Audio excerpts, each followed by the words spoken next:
જામનગરના Panchkoshi B division police સ્ટેશનમાં જામનગરના અગ્રણી ઉદ્યોગપતિ અને મધુસૂદન મસાલા લિમિટેડના ડાયરેક્ટર હિરેન કોટેચાએ રૂપિયા 11.18 કરોડની છેતરપિંડી અને વિશ્વાસઘાતની ફરિયાદો નોંધાવતા સમગ્ર વેપારી આલમમાં ચકચાર મચી જવા પામી છે। આ ફરિયાદમાં આરોપીઓ તરીકે રાજકોટ ખાતે આવેલ સોમનાથ ટ્રેડિંગના ઓનર હેમંત મોહનભાઈ દાવડા તથા પુત્ર રવિ હેમંતભાઈ દાવડા અને એકાઉન્ટન્ટ પલક રૂપાલેલના નામ દર્શાવવામાં આવ્યા છે। આ કરોડો રૂપિયાની છેતરપિંડી અંગે જીટીપીએલ જામનગર ન્યૂઝના મેનેજિંગ એડિટર જયેશભાઈ રૂપારેલિયાએ ફરિયાદી હિરેન કોટેચાની મુલાકાત લીધી હતી। આ મુલાકાત દરમિયાન હિરેન કોટેચાએ જણાવ્યું હતું કે અમો આ પાર્ટી સાથે છેલ્લા 3 વર્ષથી ખેત ઉત્પાદનની ચીજ વસ્તુઓનું લેવેચ કરતા હતા। છેલ્લા 4 મહિના દરમિયાન અમો બાકી રહેતી 11 કરોડથી વધુ રકમની ઉઘરાણી કરતા હતા, પરંતુ આ રકમ આપવા બાબતે રોજ રોજ નવા બહાના કાઢી આ જંગી રકમ અમોને જમા કરાવી ન હતી। આ અંગે અમોને જાણવા મળ્યું છે કે આ પાર્ટી પોતાની દુકાન અને ઓફિસ બંધ કરી ક્યાંક ચાલ્યા ગયા છે। આ પાર્ટીના ઘરે પણ તાળા લાગ્યા છે।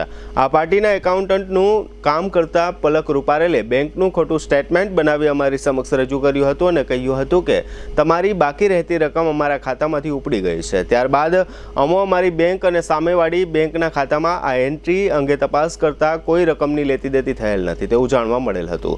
ત્યારબાદ અમોને એવું લાગ્યું કે આ પાર્ટીને અમારી બાકી રહેતી રકમ પરત કરવાનો ઈરાદો નથી। આથી અમોએ Jamnagar Panchkoshi B division police સ્ટેશનમાં પોલીસ ફરિયાદ નોંધાવી છે। જિલ્લા પોલીસ વડા પ્રેમસુખ ડેલુએ આ કેસની ગંભીરતા સમજી પ્રોબેશન એએસપી અજયકુમાર મીણાને આ છેતરપિંડી કેસની તપાસ સોંપી છે। ગ્રામ્ય ડીવાયએસપી રાજેન્દ્ર દેવધાએ મીડિયાને આ છેતરપિંડી કેસ અંગે જણાવ્યું હતું કે આ કેસના 3 આરોપી પૈકી એક આરોપી પલક રૂપારેલની અટક કરેલ છે। ફરિયાદી હિરેન કોટેચા સાથે જીટીપીએલ જામનગર ન્યૂઝ દ્વારા ઘણી પ્રશ્નોત્તરી કરવામાં આવી હતી, તેમજ ગ્રામ્ય ડીવાયએસપી રાજેન્દ્ર દેવધાએ પણ મીડિયાને આ કેસ અંગે કેટલીક વિગતો આપી હતી, જેના મુખ્ય અંશો અત્રે પ્રસ્તુત છે।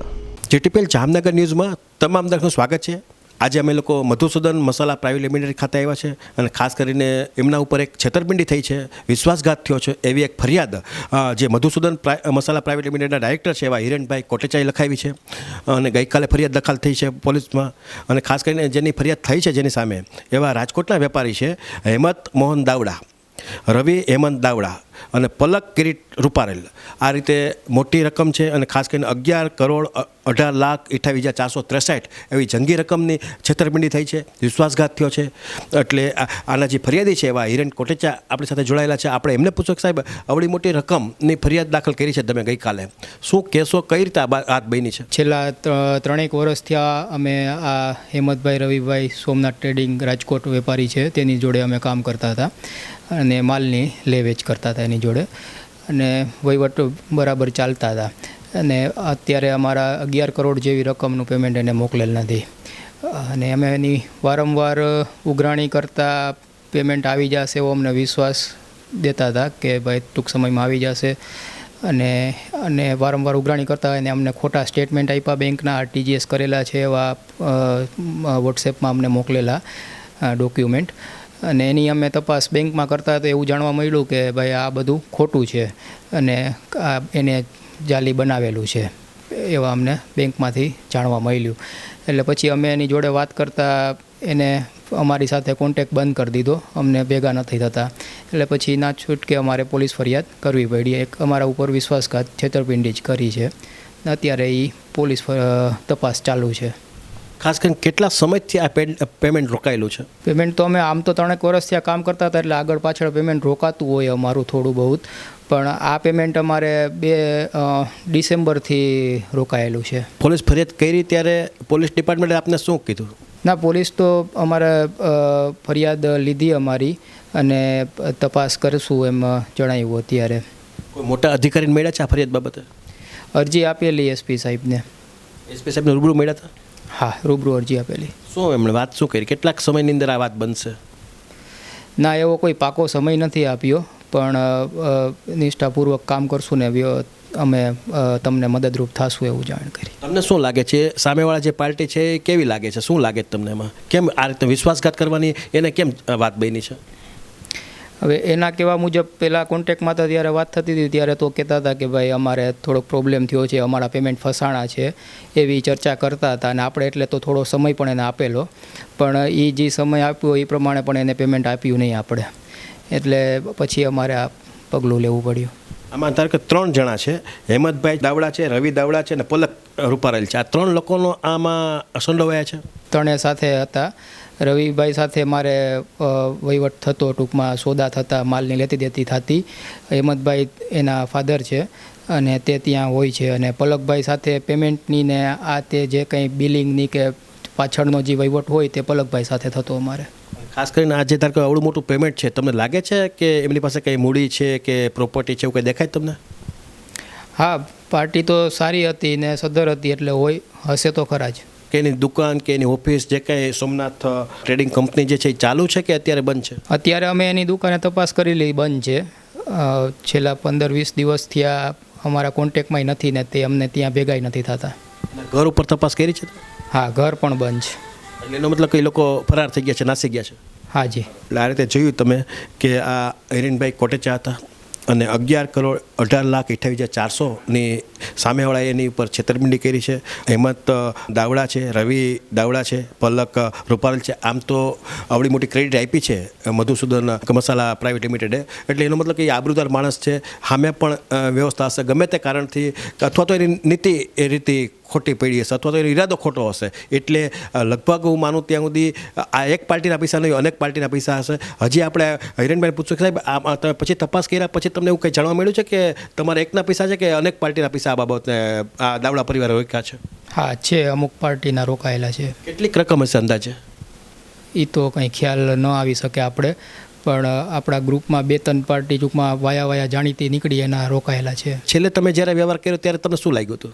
ત્યારે તો બધું બરાબર જ વહીવટ ચાલતો હતો, એટલે અમે એને માલ આપેલો અને પછી પેમેન્ટ નહોતું આવતું એટલે અમે માલ આપવાનું તો બંધ કરી દીધું હતું. પણ પેમેન્ટની અમે જૂના સંબંધના હિસાબે થોડીક એની વાટ જોઈ કે ભાઈ આવી જશે એમ કરી. 11 કરોડ રૂપિયા સુધી રકમ થઈ ગઈ ત્યાં તમે એને ઉધાર આપ્યા રાખ્યો? એટલે મેં તમને વાત કરીને કે આગળ પાછળ અમારા પેમેન્ટ રોકાતા જ હોય અને આ જીરાની બજાર એટલી હાઈ હતી એટલે ભાવ પણ ઊંચા હતા. એટલે શું છે કે ઓછા માલમાં પણ રકમ મોટી થઈ જતી, એટલે થોડું એમાં પણ રકમ મોટી થઈ ગઈ એમ. એટલે આ રીતે જોયું તમે કે અત્યારે ઉધાર દેવું કેટલું મોટું એક રિસ્ક લીધા જેવી વાત છે. કારણ કે આજે 11 કરોડ રૂપિયા જેવી રકમ આપણા ધંધામાંથી રોકાઈ જાય, ટર્નઓવર ન થાય, એનું વાત ન બને તો કોઈ પણ વ્યક્તિ રોડ ઉપર આવી જાય. પણ હા, મધુસૂદન મસાલા જે પ્રાઇવેટ લિમિટેડ છે એ થોડુંક સક્ષમ છે, એટલે થોડોક એમના વાત બને છે. એની પોતાની માર્કેટમાં ક્રેડિટ પણ મોટી છે, પણ આ રીતે મોટી છેતરપિંડી થઈ છે. પોલીસ ડિપાર્ટમેન્ટે પણ આ બાબતમાં ગંભીર થઈ અને ખાસ કરીને જિલ્લા પોલીસ વડા પ્રેમસુખ ડેલુ કે જે એ પણ આ કેસની ગંભીરતા લઈ અને જે એએસપી છે એવા અજય મીણા સાહેબ ને આ બાબતની તપાસ સોંપી છે.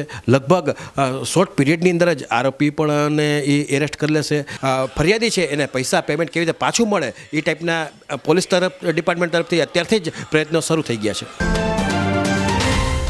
જામનગર જિલ્લાના પંચ બી પોલીસ સ્ટેશન વિસ્તારમાં ગઈકાલ રોજ એક છેતરપિંડીનો ગુનો દાખલ કરવામાં આવેલ છે, જેમાં ફરિયાદી શ્રી હિરેનભાઈ વિજયભાઈ કોટેચા નાવે ફરિયાદ આપેલ છે કે એમને સોમનાથ ટ્રેડિંગ કંપની અને રામ ફાર્મ કોમોડિટીઝ 2 કંપની પાસે જણસ લેવા અને આપવા બાબતની વ્યવહાર કરેલો.